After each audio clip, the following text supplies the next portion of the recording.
Welcome to our channel. Today we're diving into the beautiful and diverse country of Chile. Here are 5 fascinating facts you might not know about this South American gem. And fascinating facts is such an interesting concept, isn't it? Like, what makes a fact fascinating? Is it the surprise, the way it reorders our understanding of a place or even the world? I think it's partly that, but also partly the story that a fact allows us to begin telling. Chile, this incredibly long, thin ribbon of a country squeezed between the Andes and the Pacific, is just teeming with these kinds of stories, these entry points into a deeper appreciation of its unique place on our shared planet. So often we encounter countries as names on a map or perhaps as a collection of headlines, but the reality is always so much richer, so much more complex and frankly more human. The goal today isn't just to list 5 pieces of trivia. It's to try and peek through 5 different windows into the Chilean experience, into its geology, its history, its culture, and its contributions to the world. Each fact, I hope, will be less of an endpoint and more of a question mark, prompting us to wonder what else is there, what does that? Because that's where the real learning, the real connection begins, and that's what we're all about here, isn't it? Trying to understand the world a little bit better, one story, one fact, one country at a time.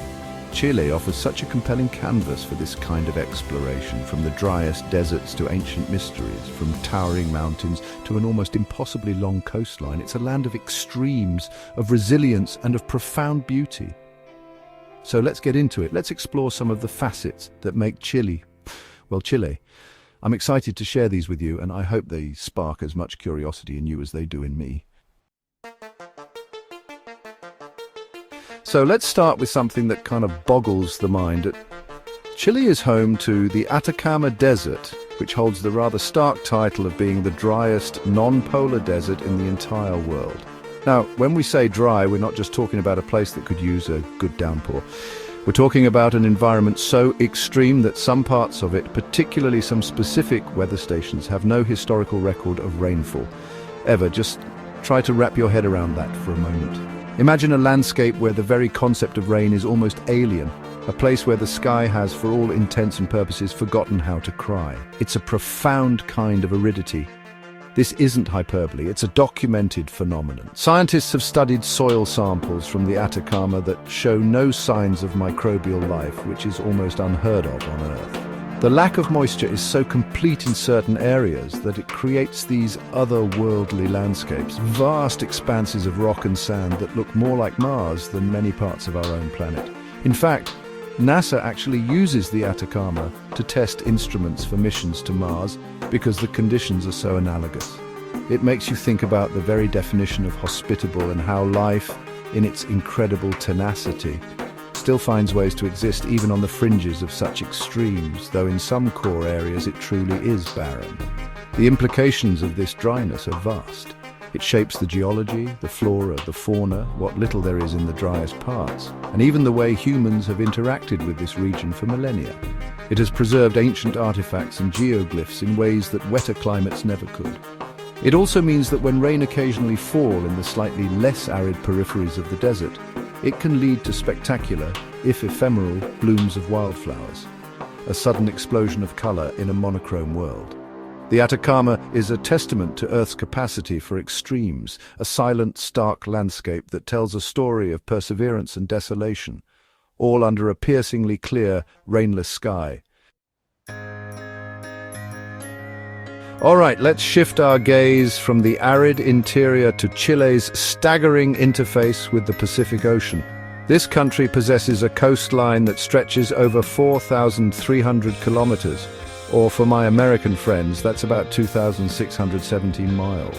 Now, to put that into perspective, if you were to unroll Chile and lay it out, it would stretch roughly from, say, the northern tip of Scotland all the way down to the Sahara Desert in Africa, or from New York City almost to Los Angeles. It's an immense distance, and this sheer length relative to its width is what gives Chile its distinctive elongated shape on the map, that famous thin country moniker we talked about. This geographical characteristic isn't just a quirky visual, it profoundly defines the nation. This incredible longitudinal stretch means that Chile encompasses an astonishing variety of climates and ecosystems along its coastal margin. In the north, you have the desert coast, where the arid Atacama meets the sea. As you travel south, the environment transitions through Mediterranean climates, temperate rainforests, and eventually into the subpolar, fjord-riven landscapes of Patagonia. It's like experiencing multiple countries' worth of coastal environments all within the borders of one. This makes Chile one of the longest countries in the world from north to south, a slender ribbon of land clinging to the western edge of a continent, constantly in dialogue with the vast Pacific. Think about what such a long coastline means for a nation. It means a deep historical and cultural connection to the sea, for fishing, for trade, for exploration, and sometimes for isolation.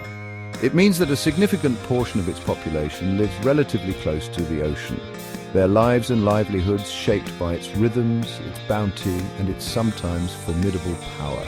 The Chilean coast is not a monolithic entity, it is a dynamic, ever-changing frontier, a source of incredible biodiversity and a defining feature of the national identity. It's a constant presence, a reminder of the country's unique place pressed between the mountains and the deep blue sea. Now, if you look at a map of Chile, one feature, besides its length, is impossible to ignore: the colossal presence of the Andes Mountains. This isn't just a small range in a corner of the country. The Andes run like a monumental spine along the entire length of Chile, forming its eastern border for the most part. Imagine this immense wall of rock and ice stretching for thousands of kilometers, a constant companion to the Chilean landscape. These aren't just pretty backdrops for postcards, though they are certainly that. They are active geological forces that have shaped and continue to shape practically every aspect of life in Chile. The influence of the Andes on Chile's climate is profound. They act as a massive barrier, for instance, to moisture-laden winds from the east, contributing significantly to the aridity of the Atacama Desert in the north. In the central regions, they capture winter snowfall, which then melts in the spring and summer, providing crucial water resources for agriculture and human consumption in the valleys below. Further south, their glaciated peaks feed into the intricate network of rivers and fjords. So the very water that Chileans drink and use to grow their food is, in many ways, a gift from these mountains. They are the country's water towers, its climatic regulators. And it's not just about climate.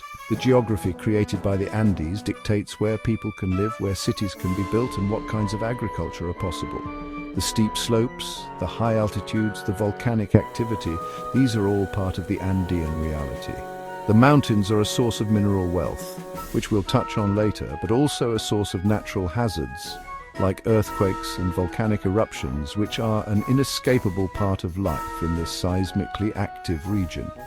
The Andes are, in a very real sense, the architects of Chile's physical form and a constant, powerful presence in the Chilean consciousness, a source of both sustenance and challenge.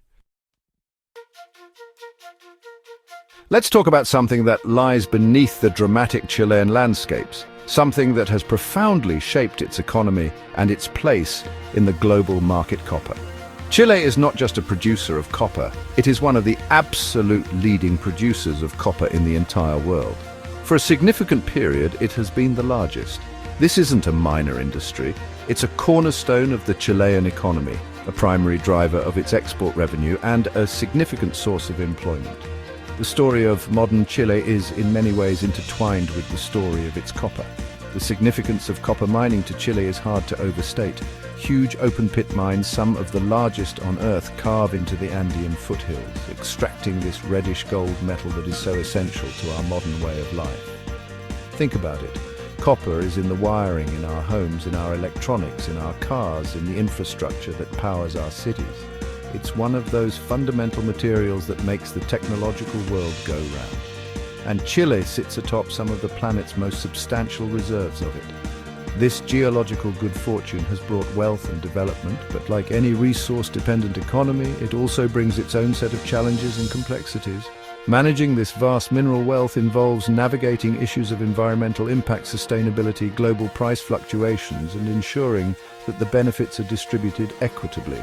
The Chilean state has historically played a significant role in the copper industry, with state-owned enterprises like Codelco being major players. The ebb and flow of copper prices on the world market can have direct and palpable effects on the Chilean national budget and the daily lives of its people. So, when you think of Chile, remember that beneath the surface there's this incredible geological storehouse that connects it directly to the intricate web of global industry and consumption, a vital artery of metal flowing out to the world. Our final fascinating fact takes us far from the Chilean mainland, about 3,700 kilometers or roughly 2,300 miles out into the vastness of the Pacific Ocean, to a place shrouded in mystery and wonder, Easter Island, or Rapa Nui, as it's known to its indigenous inhabitants. And yes, this remote, iconic island, famous worldwide for its monumental statues called moai, is a special territory of Chile. It's one of the most isolated inhabited islands on Earth, a tiny speck of land that holds a hugely disproportionate amount of cultural and historical intrigue.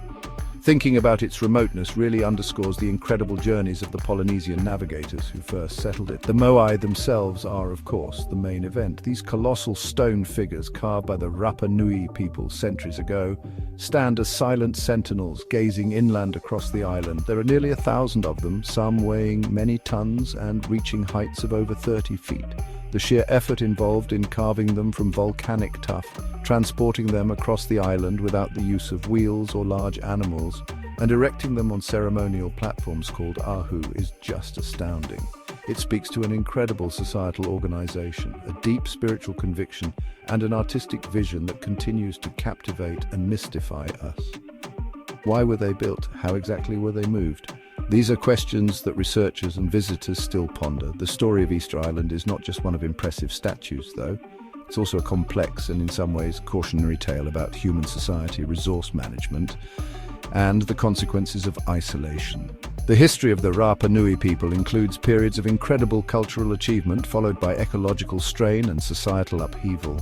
Today, the island is a UNESCO World Heritage Site, and its Polynesian culture is very much alive, though navigating the challenges of preserving its heritage while being connected to the modern world and a part of Chile.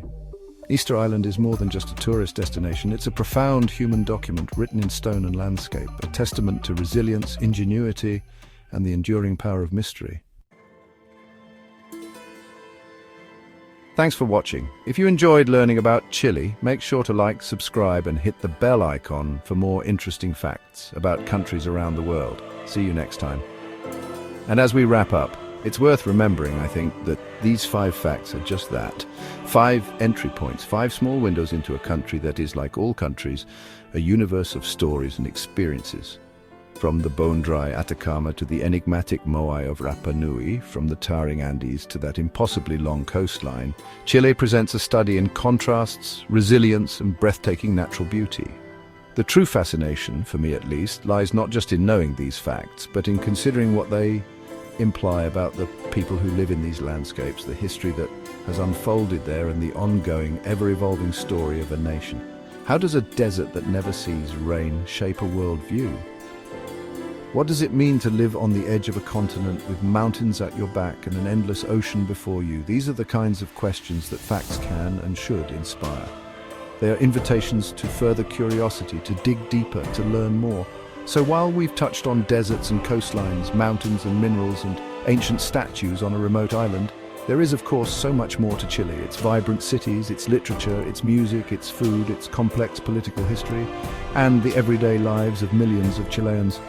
Hopefully, this brief journey has sparked an interest to continue exploring not just Chile, but all the wonderfully diverse and intricate places that make up our world.